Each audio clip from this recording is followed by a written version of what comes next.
Como les presentábamos en el segmento anterior, el conflicto en Sudán es el tema de análisis de esta edición de Ampliamente. La lucha encarnizada por el poder entre dos generales, uno que comanda el ejército del país y el otro un ejército paramilitar que denominado Fuerzas de Acción Rápida. Esta lucha entre estos dos ejércitos ha dejado consecuencias catastróficas para la población del país. Distintas organizaciones internacionales dedicadas a los derechos humanos ya han denunciado la grave crisis humanitaria que se registra en el país, a pesar de que en la mayoría de los titulares internacionales este conflicto no está expresado con la misma contundencia con la que se expresan quizás otros conflictos. Lo cierto es que en Sudán se está viviendo una catástrofe. Por eso vamos a dedicarnos al análisis. Este análisis lo vamos a hacer con Dylan Pereira. Nos vamos a conectar hasta Portugal para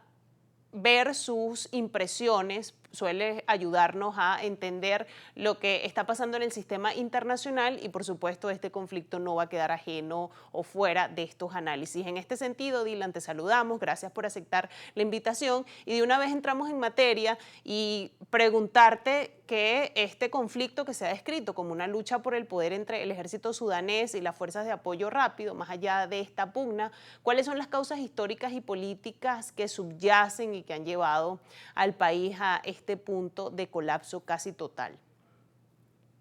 Muy buenas tardes, Nastasia. Un placer saludarte a ti y a toda la audiencia de Ampliamente. En efecto, a día de hoy continúan las hostilidades en Sudán, en lo que muchos analistas han descrito como la tercera guerra civil del país. Una guerra civil que en este caso, a diferencia de los otros enfrentamientos, pues debate y confronta a dos facciones militares que luchan por el poder. En este caso, el ejército sudanés, liderado por Al-Burhan, un militar que además estuvo también presente en la rebelión contra Omar al-Bashir, el dictador que cayó en 2019 tras la llamada Revolución del Pan, y por otro lado también las fuerzas de apoyo rápido, este grupo paramilitar que paradójicamente había iniciado o fundado como apoyo paramilitar para el aparato represor del régimen islamista de al-Bashir y que en 2019 se unieron al ejército sudanés para dar este golpe de Estado que en un momento abría una puerta de esperanza para la transición a una sociedad más democrática, más plural y de control civil de las instituciones políticas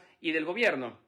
Lo cierto es que a día de hoy continúan los enfrentamientos, pero no es un caso aislado, como bien has dicho. Sudán ha sido un país marcado por el conflicto incluso antes de su nacimiento como república. Ya la primera guerra civil de Sudán comenzaba en 1955, un par de años antes que el Reino Unido le otorgase a Sudán su ansiada independencia. Y además de esta primera guerra civil, que duró casi 2 décadas, tuvo un componente catastrófico, no solamente en el imaginario, sino directamente en la muerte de miles de ciudadanos y en particular en las hostilidades que se dieron entre las periferias que reivindicaban o pedían una mayor reivindicación de autonomía hacia el poder central en Jartum. En ese momento, lo que en un principio podía haberse resuelto con el acuerdo de Addis Abeba, firmado en Etiopía con la mediación de los países africanos, lo cierto es que desembocó en una segunda guerra civil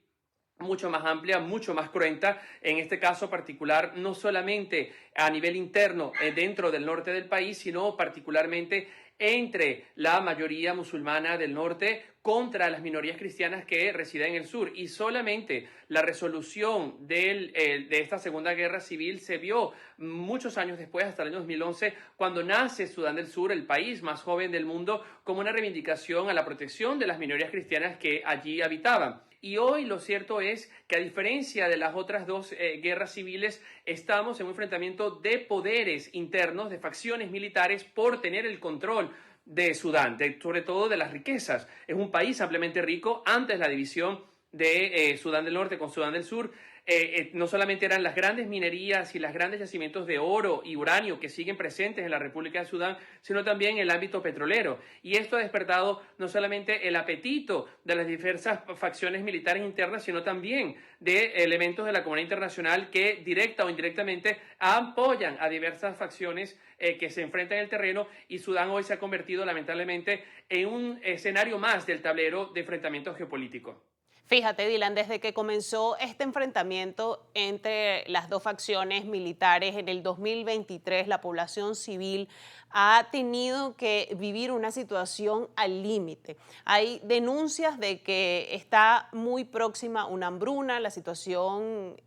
sanitaria es muy delicada y en general la situación humanitaria preocupa de forma contundente, sobre todo recientemente, porque la verdad es que el conflicto no ha estado muy expresado en la mayoría de los medios internacionales, puntualmente en los medios occidentales, en los grandes medios occidentales. En este sentido, en medio del caos militar y de este vacío de poder, ¿cuál es el papel que está jugando la sociedad civil sudanesa, incluidos los comités de resistencia y otros grupos comunitarios, para llenar el vacío del gobierno y proporcionar asistencia esencial y mantener la esperanza de que se pueda lograr una transición democrática para que la población sudanesa pueda vivir de una forma digna en medio de toda esta situación? Así es, Nastasia, es fundamental nombrar y subrayar el papel que ha jugado la sociedad civil en el caso de Sudán. Fue precisamente diversos grupos organizados de estudiantes, de jóvenes particularmente, así como diversas ONGs quienes lideraron las manifestaciones pacíficas del año 2019, en las que muchos han catalogado hoy como la Revolución del Pan, cuya presión política, social y económica llevó a la caída de Omar al-Bashir, quien había gobernado con mano de hierro por más de 30 años los destinos del país, luego del golpe de Estado que él mismo lideró en 1989. Y particularmente es importante mencionar que en ese momento tanto elementos y facciones del ejército sudanés como de las fuerzas de apoyo rápido trabajaron conjuntamente para la transición democrática y de hecho se firmó un acuerdo marco, un pacto que preveía, por un lado, la integración paulatina de las fuerzas de apoyo rápido en el ejército sudanés. Recordemos que estas fuerzas paramilitares fueron fundadas por el propio al-Bashir en su intento no solamente de enmascarar los crímenes de guerra, el genocidio que perpetuó y que lideró junto con otros elementos de alto perfil de su gobierno en Darfur, sino también como mecanismo de represión interna a la oposición democrática. Y este plan contemplaba, por un lado, esta paulatina convergencia de ambas fuerzas para tener un solo ejército nacional que estuviese liderado por civiles, que estuviese bajo el control y las órdenes de un gobierno civil que fuese electo democráticamente. Y este pacto, que daba la esperanza renovada de democracia para el pueblo sudanés, se cae precisamente en el año 2021, cuando tras largas negociaciones y dilataciones para llegar finalmente a una firma definitiva de un acuerdo y un memorándum de entendimiento entre ambas partes, pues se sucede este golpe de Estado, se bloquea las funciones de la Junta de Transición y comienza este nuevo capítulo de enfrentamiento entre dos grandes facciones militares, como has mencionado, el ejército sudanés y las fuerzas de acción rápida. De hecho, decía precisamente el escritor Sakins, un importantísimo escritor sudanés, quien se encuentra exiliado en Austria hace varios años, que esta guerra no es de los sudaneses, es la guerra entre pocos poderosos con ambiciones militares y económicas desmedidas. Y es precisamente lo que está sucediendo. Y esta situación ha tenido como una consecuencia absolutamente lamentable la mayor crisis humanitaria de nuestro siglo. Tenemos que decir esto, ha sido olvidado por la prensa internacional. Pero en Sudán más de 12 millones de personas se han visto forzadas a abandonar sus hogares. Más de 2 millones de ellas han tenido que emigrar del país a países vecinos como el Chad, como la República Centroafricana. Más de 25 millones de personas están en riesgo de inseguridad alimentaria y la hambruna ya ha alcanzado más de 15 millones de personas. Y los esfuerzos de la comunidad internacional por aumentar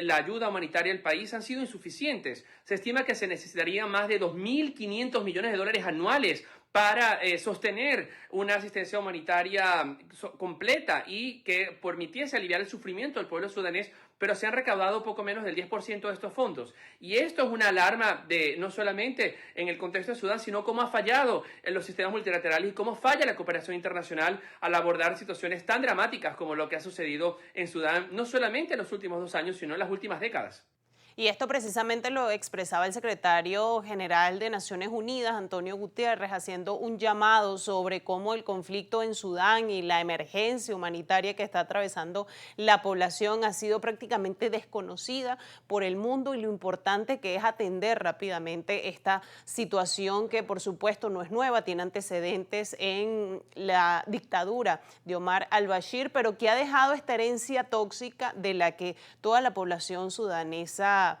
está siendo víctima. Dylan, vamos a hacer una pausa en este análisis, en esta conversación, y al regreso vamos a analizar el impacto de la comunidad internacional que se está gestionando para que se pueda poner fin a este conflicto, de alguna manera mediar para que la situación mejore un poco, sobre todo para la población. Hacemos entonces una pausa y al regreso seguimos con más de este análisis.